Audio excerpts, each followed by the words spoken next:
Acabamos de louvar a Deus e vamos estudar um cântico de louvor a Deus. Juízes capítulo 5, cântico de Débora. Texto fantástico da palavra de Deus. Podemos aprender tantas coisas e refletir sobre a nossa própria vida. Eu gosto muito do filme Senhor dos Anéis, da trilogia do Senhor dos Anéis. Quando eu me formei na faculdade de Educação Física, eu me dei de presente assistir a trilogia de uma só vez. Com cerca de 12 horas de filme. E foi muito bom. Mas o final ele é frustrante.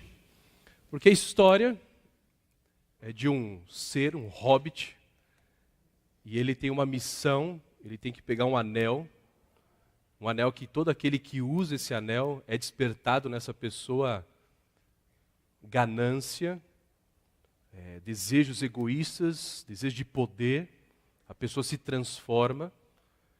Então esse hobbit chamado Frodo, a missão dele é destruir esse anel, e ele tem que destruir esse anel justamente no território do inimigo, do mal. E aí ao longo de 12 horas de filme ele faz isso, recebendo a ajuda de vários seres diferentes. Você tem magos, você tem anões, você tem elfos, enfrentando demônios, orques, enfim, é um filme interessante.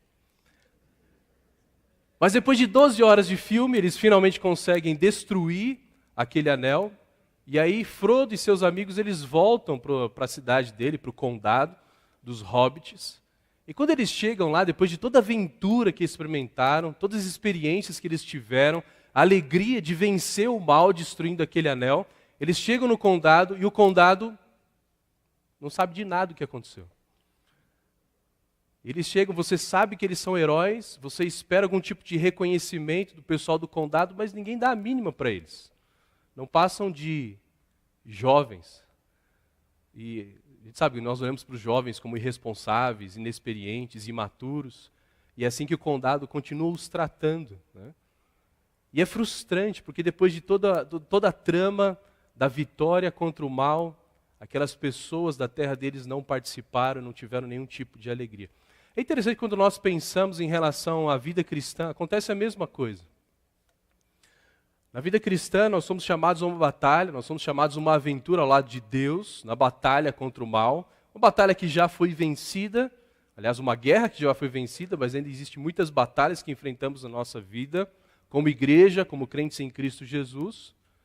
E pessoas passam por essas batalhas, algumas pessoas acompanham as batalhas umas das outras, participam, e aí quando se tem uma vitória, quando se tem um resultado, se alegram, mas de repente nós olhamos para o lado e olhamos para outros irmãos e eles não estão nem aí, porque eles não participaram da batalha, eles nem estavam sabendo.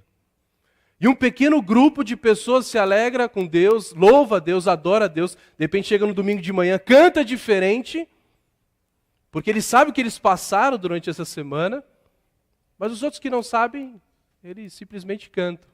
Olham para você como mais um, talvez você é um jovem, olha com desprezo, é um inexperiente, é um imaturo, mas não sabe o que aconteceu ao longo da vida, porque muitas vezes nós vivemos a vida cristã distraídos.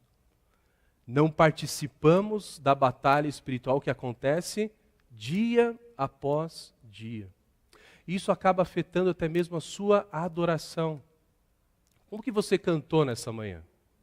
Se você cantou como, poxa, que legal, o Gerson, gosto do Gerson dirigindo, ele é sempre muito animado, músicas legais, gostosas, mas não tem um significado, as letras não têm um significado para a sua vida, porque talvez durante a semana você passou distraído.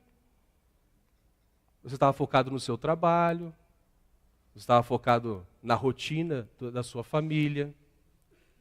Poucas vezes durante a semana você focou na batalha espiritual, e isso afeta a sua adoração. Mas aqueles que passam por batalhas, estão atentos, batalha, eu penso, a irmão Gessé, a Giselda, no Pepe, na Vivi, e outras pessoas, os próprios jovens ontem, uma batalha ontem, né? Fazer hambúrguer para mais de 400 pessoas, deixar a cozinha limpa para o Marcão não pegar no nosso pé, é uma batalha. E aí no final de tudo, aquele sentimento, Deus, muito obrigado. E é interessante isso, porque nós como cristãos, depois de uma batalha, a gente fala assim, poxa, eu sou o cara, olha o que eu fiz. A gente vê aquele sentimento, olha só o que Deus fez. Só para você ter uma ideia, o Otávio, que é o coordenador dos jovens, né, e ele encabeçou esse projeto, Hamburgo, no final ele estava conversando com a gente. É interessante ver como Deus fez as coisas, porque o propósito é promover a comunhão da igreja, quando vem comer um lanche aqui, mas a gente queria levantar uma oferta para o prédio da criança.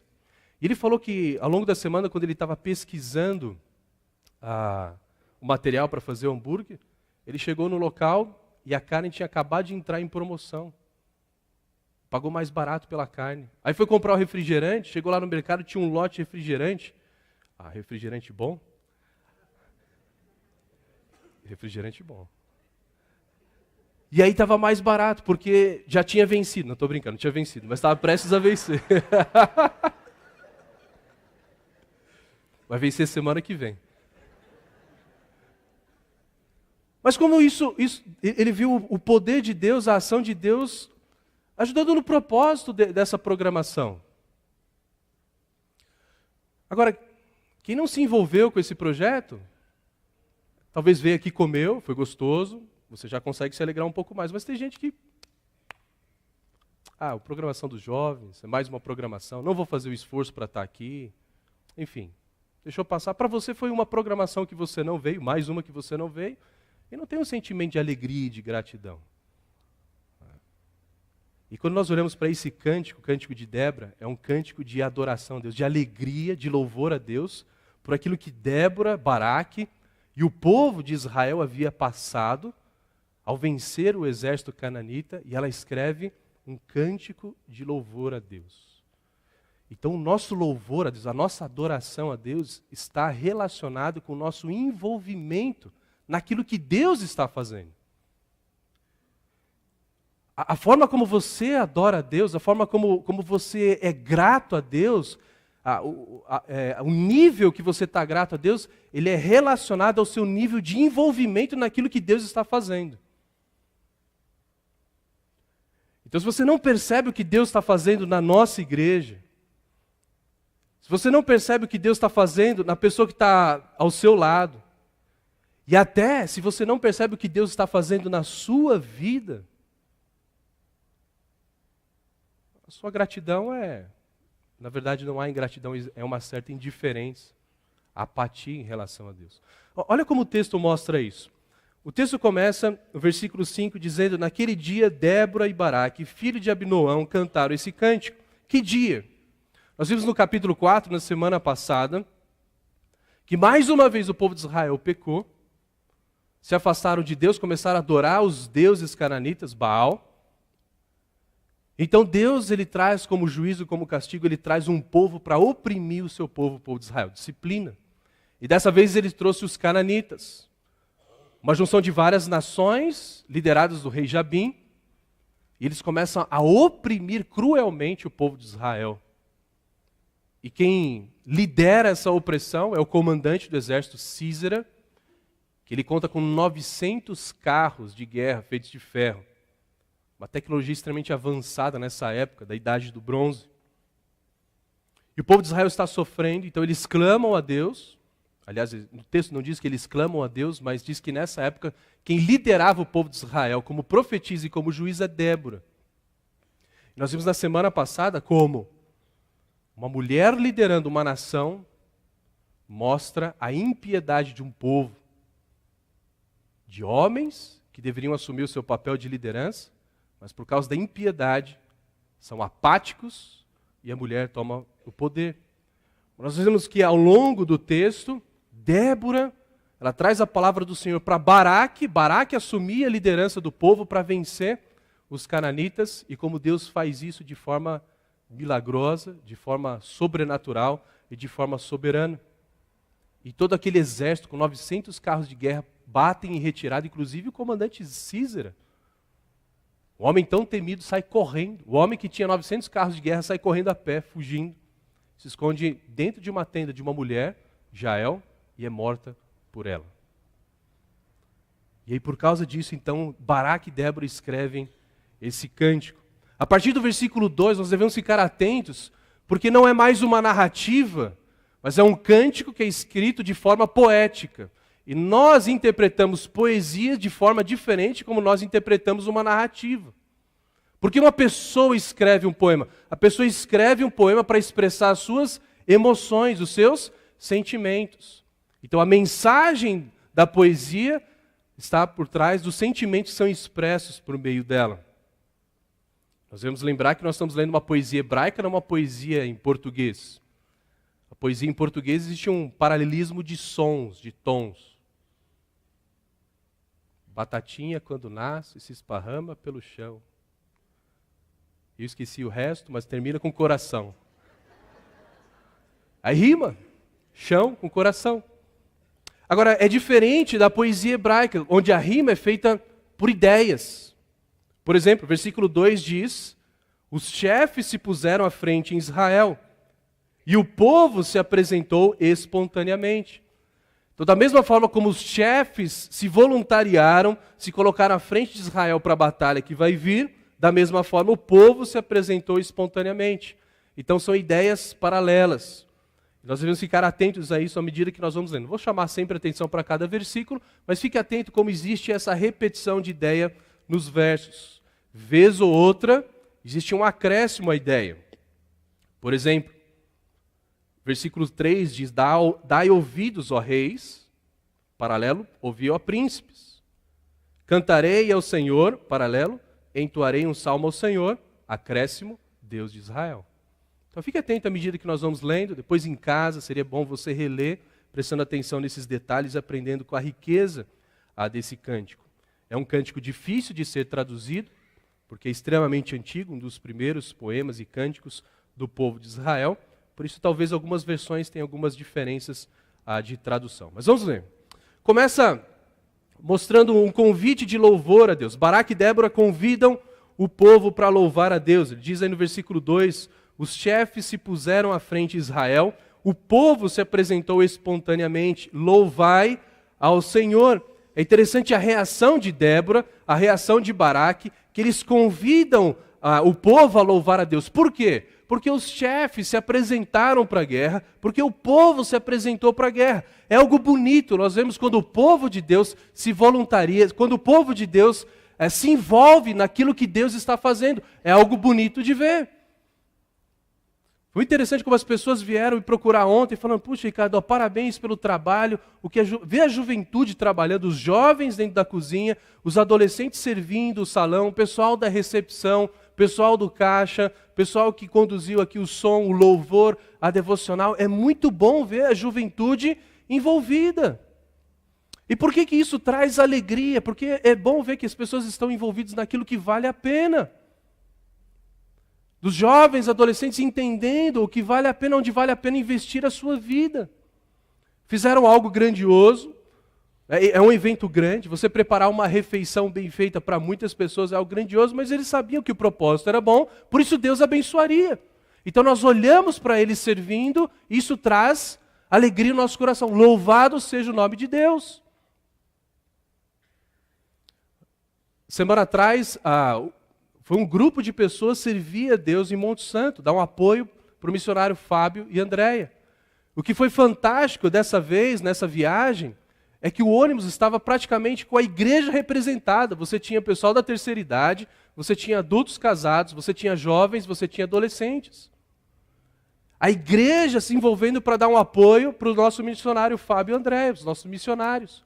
E você olha para essa cena, puxa, que legal, louvado seja o nome de Deus, porque tem pessoas entendendo o que Deus está fazendo e elas estão se envolvendo. Então, quando nós nos envolvemos naquilo que Deus está fazendo, porque nós entendemos o que Ele está fazendo e é Ele quem está fazendo, isso traz louvor e adoração a Ele. Entende que não se trata de você.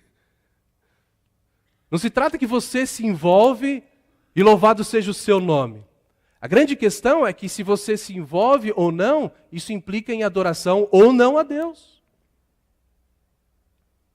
Quando as pessoas olham para alguém que não está envolvido, qual que é a reação delas? Louvado seja o nome de Deus por esse nosso irmão, apático, inerte. A gente vai ver que não é isso. Ao invés de louvor e adoração, vem maldição. Mas olha como o texto continua. Agora nós vemos Deus intervindo na história de Israel. Versículo 3 diz: Dai ouvido, ó reis, ouvi, ó príncipes, cantai ao Senhor, entoarei um salmo ao Senhor, Deus de Israel. Ele chama então para as autoridades, reis e príncipes, ficarem atentos. É um contraste. Ele chama as autoridades da terra, os reis e príncipes, para verem que o verdadeiro soberano é Deus. Ele é o verdadeiro soberano e autoridade sobre a história. Versículo 4. Ó Senhor, quando saíste de Seir, quando marchaste desde os campos de Edom, a terra estremeceu, os céus gotejaram, as nuvens despejaram água, os montes se abalaram diante do Senhor, o Deus do Sinai, diante do Senhor, Deus de Israel. O cântico agora nos lembra do que Deus fez no passado, a ideia dele passando por Seir, passando pelos campos de Edom, lembra da marcha do povo de Israel saindo da escravidão do Egito, indo para a terra prometida, vindo do sul, em sentido ao norte, a de Canaã, onde eles estariam estabelecidos como terra prometida. Então, lembrar do livramento que Deus trouxe lá do Egito, nos faz lembrar que Deus é soberano, que não importa os inimigos, não importa se eles são mais fortes, importa que o nosso Deus é mais forte. Isso eles já haviam experimentado como povo de Israel na libertação do Egito. Ele lembra e ele fala da terra estremeceu, os céus gotejaram, as nuvens despejaram água. A ideia das chuvas, das tempestades, por causa da manifestação do poder de Deus. Não tanto agora relacionado com o que aconteceu no passado, na libertação do Egito, mas o que aconteceu ali no presente, para Baraque e Débora. A forma como Deus venceu o exército inimigo cananita foi através da chuva. Eles vieram com os 900 carros de guerra feitos de ferro, e eles vão correndo no leito do rio, na planície, no reto, onde os carros eram mais velozes, mas vem uma chuva torrencial, a chuva faz com que o rio transborde, e o leito do rio se torna um verdadeiro lamaçal. Já andou de carro na lama? Você perde totalmente o controle, você perde totalmente a estabilidade, você perde totalmente o poder e a utilidade do carro. E aqueles 900 carros de guerra se tornaram inúteis por causa da manifestação soberana de Deus. Não tinha como Baraque e Débora fazerem chover. Quem fez foi Deus. Olha como Deus nos livra. Então não importa quem são os inimigos. Importa ao Deus que nós servimos. Ele é soberano sobre toda a terra. Se Deus é por nós, quem será contra nós? Por isso não importa se você está numa faculdade onde existe uma opressão de ateus contra o cristianismo. Se de repente você estuda com um professor que é PhD em filosofia e a especialidade dele é desacreditar o cristianismo. Não importa se você está numa família onde as pessoas, eles desprezam, eles humilham os cristãos, eles odeiam o Cristo. Não importa se o seu chefe é alguém que te pressiona para praticar o pecado dentro do seu trabalho, ele te oprime dizendo que se você não fizer ele vai te expulsar, ele vai te demitir.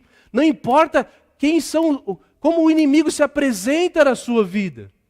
Importa você olhar para aquilo que Deus fez na sua vida e lembrar que Ele é poderoso. Nós não olhamos mais para o Egito, nós olhamos para a cruz de Cristo. Nós estamos debaixo do poder do pecado. E o resultado do pecado, a condenação do pecado da nossa vida é a morte. Como vencer o pecado e a morte? Não imaginaríamos, nem poderíamos imaginar como Deus faria. E Ele fez isso através da morte do seu Filho, Jesus, de forma soberana. E se Ele já venceu o pecado, não existe inimigo maior para Ele nos ajudar no nosso dia a dia. Ele é o Deus do Sinai. E quando Ele fez aliança com o seu povo, Ele manifestou a sua glória através de trovões, raios e terremotos. Um Deus todo-poderoso. E quando Ele fez a nova aliança, Ele manifestou a sua glória através de Cristo Jesus lá na cruz. Então, Deus intervém na história de forma soberana. Agora eles lembram da opressão do inimigo. Eles lembram do que eles estavam sofrendo. A partir do versículo 6 diz, nos dias de Sangar, filho de Anate, nos dias de Jael, cessaram as caravanas e os que viajavam iam por atalhos tortuosos. A vida já havia cessado aos povoados. Já havia cessado até que eu, Débora, me levantei como mãe de Israel. O que o povo estava sofrendo opressão nas mãos dos inimigos, dos cananitas, parte era que eles não tinham mais segurança para viajar. Você não pegava uma estrada de forma segura. Se você ia para uma estrada e viajava de uma cidade para outra, você corria um sério risco de ser saqueado pelos inimigos, pelos cananitas. Então as pessoas não viajam mais, elas não pegam mais as estradas principais. Se há uma urgência de viagem, então eles vão pegar trilhas tortuosas para fugir das estradas principais que são perigosas. É meio parecido com o que acontece em alguns lugares do Brasil, não é? As pessoas não viajam, os caminhoneiros eles fazem comboios para viajarem juntos, para não serem assaltados. É o que acontecia aqui. E aí por causa disso, os povoados, onde não existia, não era uma cidade estabelecida, não havia muros de proteção, elas viraram desertos, porque ninguém ficava ali. Uma cidade desprotegida era constantemente saqueada. Então o povo saía e ia para essas cidades fortificadas. Não havia comunicação entre elas, porque a comunicação se fazia por meio de caravanas. Você escrevia uma carta, mandava uma carta, mas quem ia levar essa carta? Ninguém queria se arriscar. Então percebe como questões pequenas do dia a dia estavam sendo afetados por causa dos inimigos do povo de Israel. Até que Débora se levanta como profetisa e juíza. E através dela, Deus vai usá-la para trazer libertação para o seu povo, levantando Baraque, o juiz libertador. Agora, como é que eles chegaram nesse ponto? Olha o versículo 8, diz assim: assim escolheram deuses novos, a guerra estava às portas, não se via um só escudo ou lança entre 40.000 em Israel. Tudo isso começou quando o povo começou a trocar a adoração a Deus pela adoração a ídolos, aos deuses daquela terra. E aí, por causa do seu envolvimento na idolatria, chegou a guerra até eles, e eles não tinham como se proteger. Apesar de ter um exército enorme, aqui ela cita, 40.000, mas não existem armas para se proteger, não existem armas para atacar. Se torna totalmente vulnerável. E é muito interessante como isso acontece na vida cristã.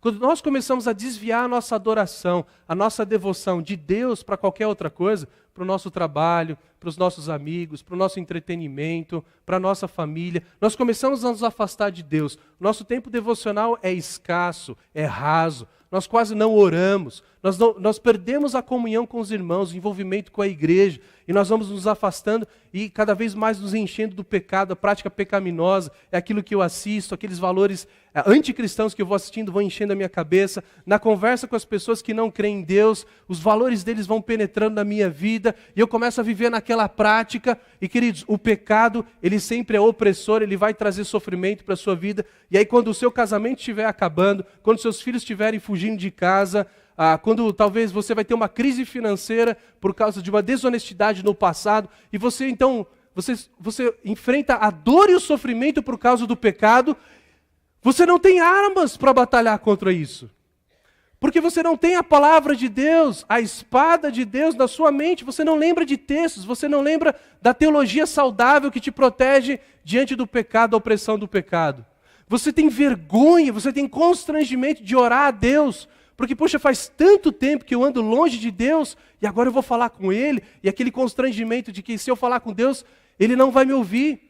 Eu não posso contar com ninguém, porque eu estou afastado da comunhão, do envolvimento da igreja, então eu não tenho nenhum irmão que eu possa compartilhar aquilo que eu estou fazendo e receber algum tipo de aconselhamento bíblico, algo que vai me ajudar a ter uma resposta saudável e espiritual para aquele problema. Então, à medida que nós vamos nos afastando de Deus por causa da nossa idolatria, isso vai nos desarmando contra o inimigo, o pecado, e nos encontramos dessa forma. Mas é justamente quando nós não temos armas para lutar contra o nosso inimigo com as nossas forças, é que aí está o cenário perfeito para que a graça e o poder de Deus se manifestem na nossa vida, e foi o que aconteceu com Israel. Olha o que ela diz no versículo 9. O meu coração está com os comandantes de Israel, com os voluntários entre o povo, bendizei o Senhor. Praticamente uma repetição do versículo 2. Vós que cavalgais sobre jumentas brancas, que vos assentais sobre ricos tapetes, e vós que andais pelo caminho, considerai, falarão mais alto que a voz dos que distribuem água junto aos bebedouros, a respeito dos atos justos do Senhor, dos atos justos que fez aos seus povoados em Israel. Então todo o povo desceu às portas. É interessante esse clamor de louvor a Deus, exaltando aquilo que ele havia feito. O versículo 10 ele cita algumas classes sociais, os que cavalgam sobre jumentas brancas, né? Jumentas brancas daquela época, jumentos eram animais não muito fáceis de serem achados, então as autoridades usavam essas jumentas brancas, era um símbolo de poder de uma classe maior. Vós que assentais sobre ricos tapetes, eu creio que a melhor tradução aqui não seria ricos tapetes, mas simplesmente celas, né? Pode ser um pano. Então, debaixo da classe social dos nobres, que montavam jumentas brancas, outras pessoas que tinham outros meios de transportes. E vós que andais pelo caminho, é o pessoal do busão, né? E não tem meio de transporte, então eles se locomovem a pé. Então todos esses, e olha só que interessante, está ligado à ideia de viagem, à ideia de jornada. Né? Você usa uma jumenta, você usa um cavalo, você anda para ir de um lugar a outro. Nós acabamos de ver que eles tinham problema de ir de um lugar para outro, não é? Por causa da insegurança nas estradas. Mas por que esses são clamados, por que esses são chamados a clamar a Deus, a falar sobre os seus atos justos? Porque agora, pela ação de Deus, as estradas se tornam seguras novamente. Porque agora, através da ação de Deus, existe segurança para viajar. O versículo 11 diz que eles vão falar sobre os atos justos de Deus mais alto do que a voz dos que distribuem água. A ideia dessas pessoas que ficavam junto aos poços, ao longo das estradas, onde se juntavam ali os viajantes para dar água para os animais, para ter um tempo de descanso. E ali, as pessoas se reuniam para conversar. E sobre o que elas estão falando? Sobre os atos justos do Senhor. E todo o povo se reúne à porta. O que era a porta da cidade naquela época? Era o Facebook da época, né? O pessoal se juntava para comentar o que estava acontecendo. E eles estão ali junto na porta, estão comentando sobre o quê? Sobre os atos justos do Senhor. Isso é fantástico. Quando nós compartilhamos aquilo que Deus tem feito na nossa vida, isso encoraja o povo a confiar em Deus e partir para a batalha. A gente precisa fazer mais isso, gente. Eu falar sobre a questão das nossas conversas, relacionamentos intencionais dentro da igreja. É legal falar de futebol, é legal falar sobre o tempo, é legal falar sobre coisas superficiais, tudo isso faz parte, mas não deixe que as nossas conversas, especialmente aqui dentro, lá fora também, mas principalmente aqui dentro, a gente espera pelo menos que aqui dentro as nossas conversas sejam mais profundas. Chegar e compartilhar com o seu irmão aquilo que aconteceu durante a sua semana. Para que a igreja se envolva na sua vida. É tão triste quando alguém está passando por necessidade, a gente descobre depois, sabe, semanas depois, meses depois. Aí você vai conversar com a pessoa, né? E ela conta o que aconteceu, você fica sabendo, e você fala, por que você não contou? Eu não queria envolver as pessoas, atrapalhar as pessoas com os meus problemas. Querido, isso é igreja! A comunhão são pessoas se envolvendo com o problema dos outros, ajudando uns aos outros. Não é assim que começou a igreja? Atos 2, o que eles faziam? Vendiam suas propriedades para repartir com os que não tinham. Agora, eles não fariam isso se eles não soubessem que tinham pessoas que não tinham. Então nós precisamos compartilhar as nossas necessidades e as nossas vitórias para crescer na comunhão como igreja, para que Deus seja mais louvado ainda. Hoje foi diferente para mim o culto. Porque eu cheguei, lá no fundo já encontrei a irmã Giselda. A irmã Giselda com a gente, restaurando a sua saúde. Poxa, que alegria vê-la. Deus obrigado porque ela estava aqui. A gente estava orando por ela como igreja, não estávamos? Estávamos. Aí andei mais um pouquinho e encontrei o irmão Gessé. Pô, que alegria ver o irmão Gessé aqui. Se ele está aqui é porque a Marisol está melhorando. Estamos orando pela Marisol há quanto tempo? Muito tempo. Agora, se a gente não sabe da irmã Giselda, se a gente sabe do problema da Marisol, a gente vai se alegrar com eles aqui? É só mais um. Oi, irmã Giselda, tudo bem? Esse tempo que não vem. Então a gente tem que se envolver na vida uns dos outros e comentarmos entre nós os atos justos do Senhor. Versículo 12. Começamos então a chamada para a obra do Senhor, para participar daquilo que Deus está fazendo. Versículo 12, desperta, desperta, Débora, desperta, desperta, entoai um cântico, levanta-te, Baraque, e leva cativo os teus prisioneiros, filho de Abinoão. É interessante que a própria Débora, o próprio Baraque precisam ser despertados. Talvez vivendo numa apatia, poxa, a gente está sofrendo opressão, mas é isso mesmo, fazer o quê, né? O pecado do povo. Não, desperta. Vamos nos colocar à disposição de Deus para Ele realizar a sua obra através de nós. Percebe que cada um tem uma função. Deus ele vai usando cada um, segundo a sua habilidade, segundo o seu dom. Ele diz para Débora, ela é despertada para quê? Para entoar um cântico. O papel dela é louvar a Deus, conduzir o povo de Deus, lembrando o que Deus fez. E Baraque? Baraque ia para a guerra. Cada um na sua função, mas todos participando daquilo que Deus tem feito. A resposta do povo, versículo 13. Então o restante dos homens desceu e eles foram aos nobres. E o povo do Senhor veio a mim contra os poderosos. O pessoal está respondendo ao clamor, ao convite. Versículo 14. De Efraim desceram os que tinham a sua raiz em Amaleque. Em Benjamim estavam entre o povo que te seguiu. De Marquir desceram os comandantes. De Zebulon, os que levam a vara de comando. As tribos respondendo à convocação da guerra. Versículo 15. Os líderes de Issacar também estavam com Débora. Sim, Issacar estava com Baraque e o seguiu até o vale. Issacar também responde, porém, agora começam aqueles que não respondem. Final do versículo 15, nas divisões de Ruben houve grande inquietação. Por que ficaste entre os currais, escutando o balido dos rebanhos? Nas divisões de Ruben houve grande indecisão. Gileade ficou no outro lado do Jordão. E Dan, por que se deteve com seus navios? Assé permaneceu na costa do mar e ficou nas suas enseadas.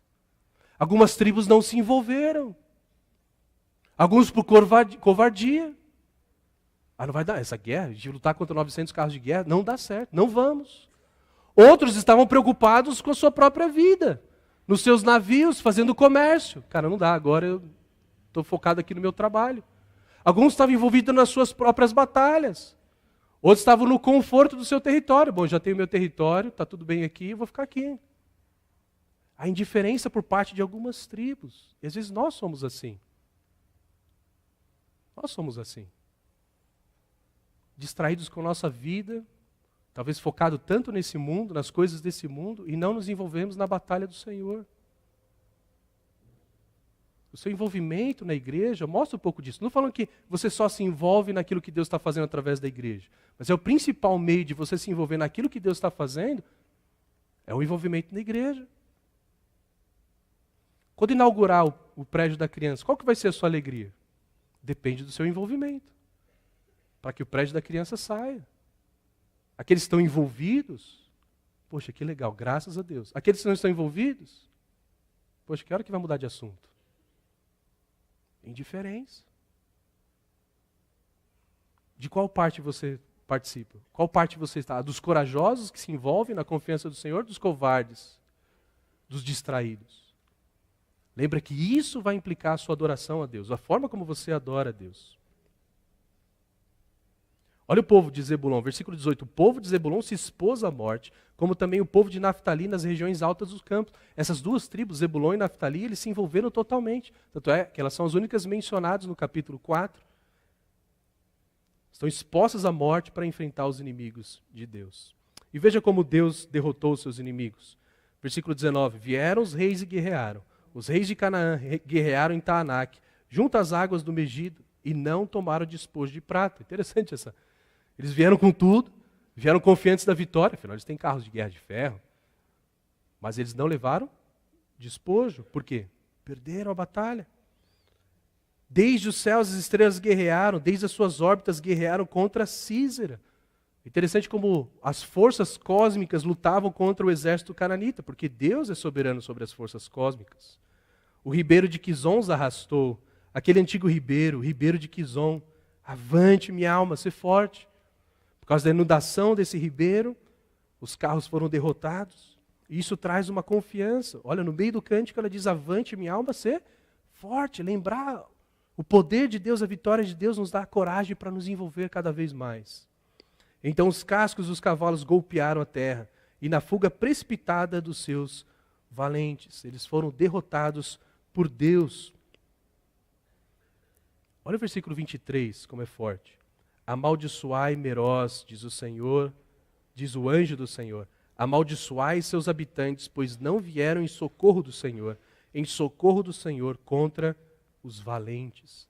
Percebe que Merós, um vilarejo, provavelmente um vilarejo que não se envolveu na batalha, talvez por meio dos cananitas.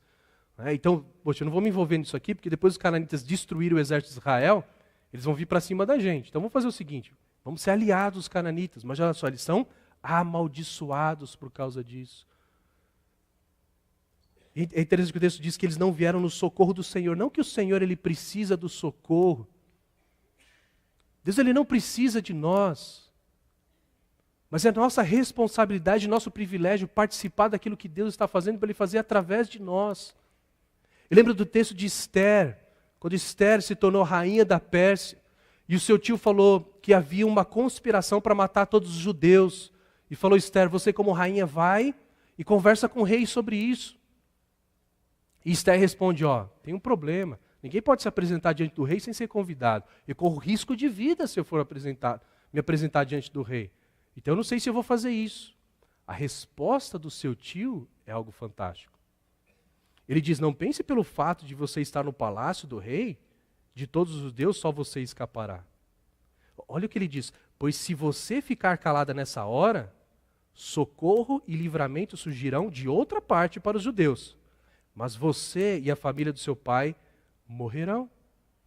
Quem sabe não foi para um momento como este que você chegou à posição de rainha. Ou seja, o que seu tio diz é, fica tranquilo. Se você não fizer, o livramento vem de outra parte. Mas sabe que o fato de você ter se omitido, Deus vai tratar com a sua vida. Pense que Deus te colocou como rainha justamente para um momento como esse. É por isso que Deus colocou você no seu emprego, no seu escritório. É por isso que Deus colocou você na classe onde você está. É por isso que Deus te colocou na família onde você está. É por isso que Deus colocou você na igreja onde você está. É por isso que Deus colocou você na rua onde você mora.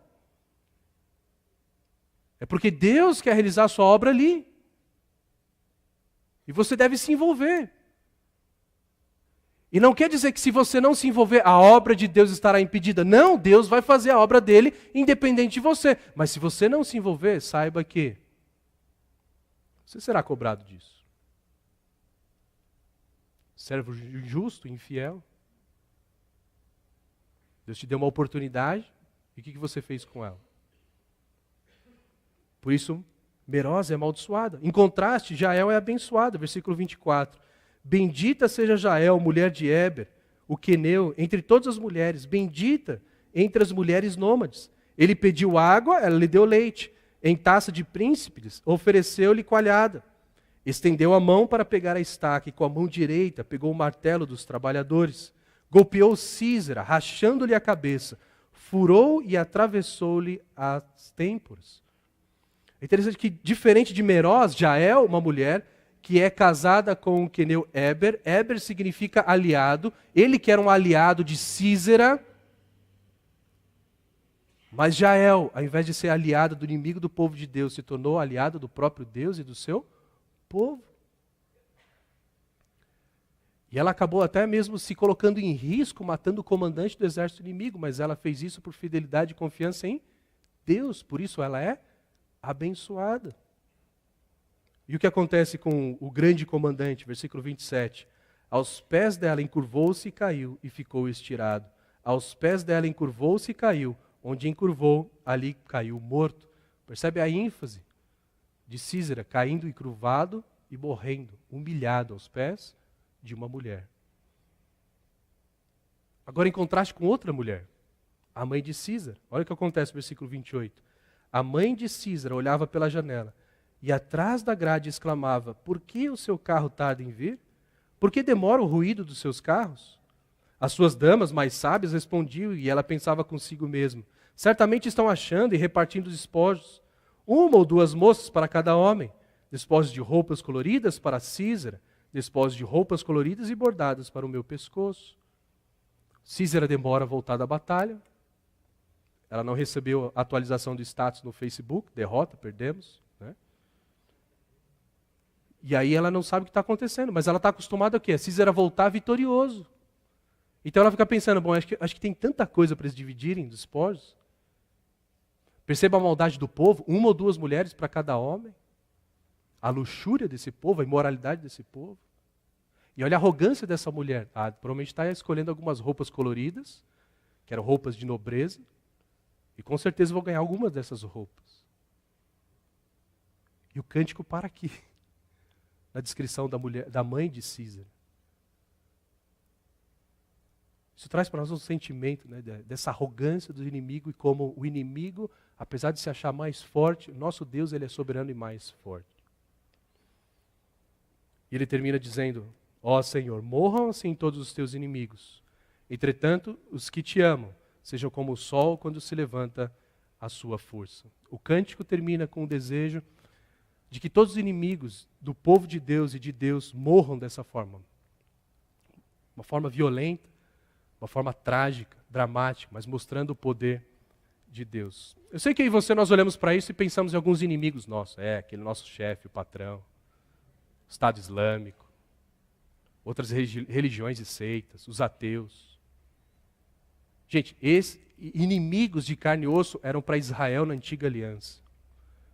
Deus havia feito uma aliança com Israel, os que te abençoarem serão abençoados, os que te amaldiçoarem serão amaldiçoados. Então ela está falando dentro da aliança, dentro da palavra de Deus. Nós estamos numa nova aliança, a aliança da graça, que perdoa e ora pelos nossos inimigos. Devemos desejar a destruição dos nossos inimigos? Sim, mas quem são os nossos inimigos? Nós não lutamos contra carne e sangue, mas a nossa luta é espiritual. Os nossos inimigos são Satanás, seus demônios, o pecado e a morte. E de fato, eles já foram destruídos, pior do que Císara, na cruz de Cristo Jesus. Aquilo que Débora desejou no seu cântico já se concretizou na obra de Cristo Jesus.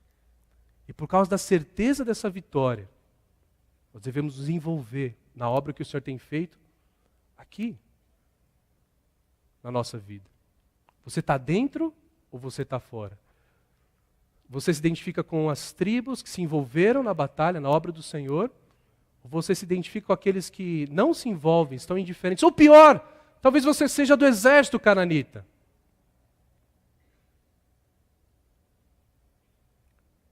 Talvez você esteja pensando, não, eu acho que eu sou mais um indiferente, eu sou o campo neutro, estou em cima do muro, eu sou a Suíça. Não existe Suíça na batalha espiritual. Jesus ele diz, quem comigo não ajunta, espalha. Ou você está envolvido na guerra a favor de Deus, ou você está envolvido na guerra contra Deus. Por isso nós vamos terminar o nosso culto fazendo o que Débora fez. Vamos relembrar a vitória soberana de Deus sobre os nossos inimigos. Nós vamos fazer isso através